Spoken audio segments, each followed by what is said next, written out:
তো আমরা দেখতে পাচ্ছি এটা একটা ওটিজি কেবল। তো টাইপ সি দিয়ে কীভাবে কিবোর্ড কানেক্ট করতে হয় মোবাইলে সেটা দেখাইছি গতকালকে। আজকে দেখাবো টাইপ বি দিয়ে। তো প্রথমে আমরা কিবোর্ডের ইউএসবি এ প্রান্তটি ওটিজির সাথে কানেক্ট করব। কানেক্ট করে ওটিজির প্রান্তটা মোবাইল ফোনে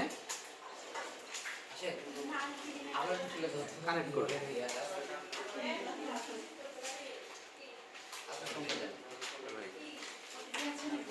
হ্যাঁ, কানেক্ট করলাম, কিন্তু দেখা যাচ্ছে যে কানেক্ট হয়নি। কেন হয়নি?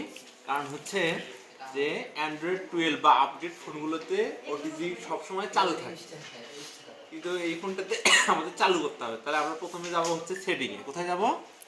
সেটিংয়ে। সেটিংয়ে গিয়ে সার্চ দিব কি ওটিজি লিখে। এই যে ওটিজি লিখে সার্চ দিলাম, ওকে দিলাম। ওটিজি অপশনটা আসলো, ক্লিক করলাম।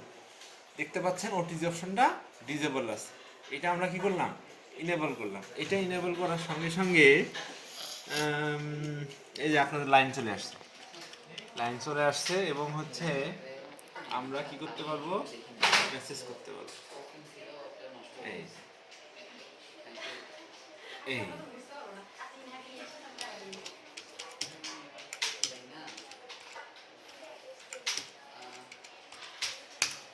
ওকে লিখবেন, লিখে সেন্ড করবেন। এভাবে আপনারা টাইপিং প্র্যাকটিস করতে পারেন। আপনারা সবাই একটা করে ওটিজি কেবল একটা করে কিবোর্ড কিনবেন। আর হচ্ছে যাদের বাসায় ল্যাপটপ বা কম্পিউটার আছে তাদের তো মনে কম করে দেবেন। ঠিক আছে, ধন্যবাদ।